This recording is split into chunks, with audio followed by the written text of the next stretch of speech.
आधुनिक सावित्री जी खरं तर तिने वटपौर्णिमा पूजण्यापेक्षाही आज तिने शिक्षण घेऊन आता पुढच्या पिढीला सुशिक्षित करून कला क्षेत्रामध्ये जास्तीत जास्त त्यांच्या पुढच्या पिढ्या आल्या पाहिजेत. जे आपण म्हणतो ना महापुरुषांची पात्र आहेत, जे देवपुरुष आहेत त्यांचीही पात्र आहेत.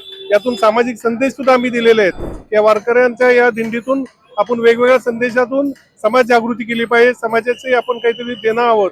या माध्यमातून सर्व कलावंत आज यात सहभागी आहेत. ज्ञानेश्वर महाराज आणि तुकाराम महाराजांच्या पालख्या पुण्यामध्ये मुक्कामी आहेत. आता उद्या ते दिवेघाट चढून पुढे सासवडला जाणार आहेत. मात्र आज पुण्यामध्ये चैतन्याचं वातावरण आहे. साधू संत येती घरात, तोच दिवाळी दसरा. पुणेकर हरकून गेलेले आहेत. आज मोठा जल्लोष पुण्यामध्ये प्रत्येक गल्लीमध्ये जर गेलो तर आपण पाहायला मिळतोय. दारात रांगोळ्या काढलेल्या आहेत. ही एक आगळी वेगळी दिंडी मला पाहायला भेटली. अखिल भारतीय मराठी चित्रपट महामंडळाच्या वतीने ही दिंडी पहिलंच वर्ष त्यांनी दिंडी काढलेली आहे. मेघराज राजे भोसले हे नेतृत्व करतायत. त्यांच्या दिंडीमध्ये विठ्ठल आहे, शिवाजी महाराज आहेत, सावित्रीबाई फुले दिसत आहेत, अनेक जण दिसत आहेत. त्यांच्याशी बोलतोय. रामकृष्णारी. रामकृष्णारी. रामकृष्ण. कसं सुचलं की कलाकारांची पण एक दिंडी असावी? निश्चितच वारकरी संप्रदाय नेहमी दरवर्षी कित्येक वर्ष आळंदीपासून पंढरपूर चालून जातात आणि आपल्या विठुरायाच्यांनी संपूर्ण महाराष्ट्रासाठी साकडे घालतात. तर या वारकऱ्यांसाठी आपला सुद्धा सहभाग असावा आणि थोडा मनोरंजन क्षेत्रातील कलावंत त्यांच्या भेटीला गेले तर निश्चितच त्यांची ही वारी सुखरूपाने आनंदमय होईल. या उद्देशाने आम्ही यावर्षी सुरुवात केली. प्रचंड असा रिस्पॉन्स आहे. सर्वांच्या मनात आनंद आहे. अतिशय मंगलमय वातावरण आहे.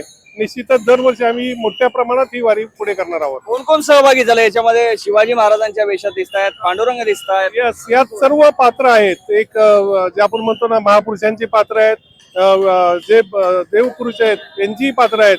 यातून सामाजिक संदेश सुद्धा आम्ही दिलेले आहेत. या वारकऱ्यांच्या या दिंडीतून आपण वेगवेगळ्या संदेशातून समाज जागृती केली पाहिजे. समाजाचे आपण काहीतरी देणं आहोत. या माध्यमातून सर्व कलावंत आज यात सहभागी आहेत. वेगवेगळ्या वेशभूषेत आलेले आहेत. लहानांपासून ज्येष्ठांपर्यंत सर्व कलाकार सहभागी. सावित्रीबाईंना काय वाटतं पुण्यात वारीत सहभागी होऊन? खरं तर आमच्या बालगंधर्व परिवाराच्या वतीने आणि चित्रपट महामंडळाच्या वतीने आम्ही ही कलाकार दिंडी काढली. आमचे अध्यक्ष माननीय मेघराजजींची संकल्पना नेहमीच युनिक असते आणि मी स्वतः सावित्रीबाई फुले बोलतेचे प्रयोग करते एकपात्री. त्यामुळे खरं तर आधुनिक सावित्री जी खरं तर तिने वटपौर्णिमा पूजण्यापेक्षाही आज तिने शिक्षण घेऊन आता पुढच्या पिढीला सुशिक्षित करून कला क्षेत्रामध्ये जास्तीत जास्त त्यांच्या पुढच्या पिढ्या आल्या पाहिजेत. यासाठी करावं. यासाठी मी खरं तर हा संदेश सगळ्या कलाकारांना आणि त्यापेक्षाही पुढच्या रसिक प्रेक्षकांना देईन. सावित्रीबाई फुलेंना काय वाटतं या अनुषंगाने मी प्रश्न विचारतोय.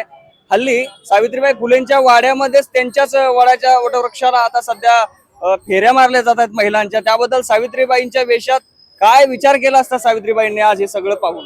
खरं तर सावित्रीबाई तिथे असतं तर त्यांनी विचार केला असता की इथे वटपौर्णिमेला फेऱ्या मारताय तुम्ही, ते खरं आहे, पण त्यापेक्षा सुद्धा पुढे जाऊन त्या वटपौर्णिमेच्या आसपास असणारा जो धागा दोरा तुम्ही गुंडाळणार आहात, त्यांनी जे प्रदूषण होणार आहे त्यापेक्षा हा ऐतिहासिक वारसा म्हणून तुम्ही जतन केलात तर चांगले. कारण वड हे दुसरीकडे आहेतच न पूजायला, त्या वाड्यातच तिथे जावं असं काही नाहीये. सा आणि वसा हा ओळखूनच पुढे पाऊल टाकायला. तुम्ही अनेक पात्र केले सावित्रीबाईंना, अनेकदा वाचलंय, तुम्ही ऐकलंय, त्यामुळे तुम्हाला जास्त माहिती आहे सावित्रीबाई बद्दल. तुम्ही बोललात. पुढचा प्रश्न यांच्यासाठी आहे. जे अनेक रील मध्ये किंवा सोशल मीडियावर रमतात, तुम्ही दिंडीमध्ये आलेला आहेत, कलाकार दिसताय. हो नमस्कार, मी राधा सागर. टीव्हीवर वगैरे तुम्ही मालिकांमध्ये बघितलं असेल, पण हा जो ऐतिहासिक वारसा जसं हे म्हणाल्या तर हा आपण पुढे नेणं म्हणजे जसे आपण बाकीचे सण साजरे करतो त्याच पद्धतीने हा जो सण आहे तो तेवढाच महत्वाचा आहे आणि तेवढ्या उत्साहाने सहभागी होऊन कलाकारांनी सुद्धा तेवढ्याच उत्साहाने सेलिब्रेट केला पाहिजे. आणि मेघराजजी भोसले यांनी हा उत्तम इतका स्तुत्य उपक्रम आहे. हे पहिलं वर्ष आहे, पण मला ही खात्री आहे की दरवर्षी कलाकारांची उपस्थिती म्हणजे पुण्यातले कलाकार, मुंबईवरून पण कलाकार आलेत, पण दरवर्षी उपस्थिती आणखीन वाढेल. आणि काय म्हणतात, आम्ही पांडुरंगाच्या दर्शनालाही लवकरच जाऊ सगळे कलाकार मिळून, अशी मी पंढरपूर पर्यंत अशी मी आशाने खात्री व्यक्त करते. खूप खूप खूप धन्यवाद. नक्कीच. तर ही कलाकारांची दिंडी आहे आणि पहिलं वर्ष आहे, तर अशा वारीच्या वाटेवरील इतर काही घडामोडी तुमच्यापर्यंत मी घेऊन येत राहील. तुम्ही पाहत राहा लेट्स अप मराठी. सोशल मीडियाच्या भाऊ गर्दीत विश्वासार्हतेने चकाकणारे नाव म्हणजे लेट्स अप मराठी. सगळ्यांना, सगळ्या नागरिकांना ती स्पीच, ती लेट्स अप वरील मुलाखती म्हणजे विचारांचा खजिना. त्यानंतरच्या निवडणुकीमध्ये मला सोडून गेले. बातम्या केवळ वस्तुस्थिती सांगणाऱ्या, न प्रोपगंडा, फक्त जनतेचा अजेंडा.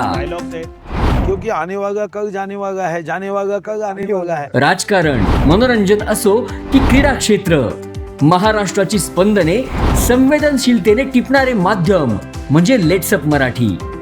जगासोबत एक पाऊल पुढे राहण्यासाठी लेट्सअपचे ॲप, सोशल मीडिया आणि वेबसाईट सोबत कनेक्टेड रहा.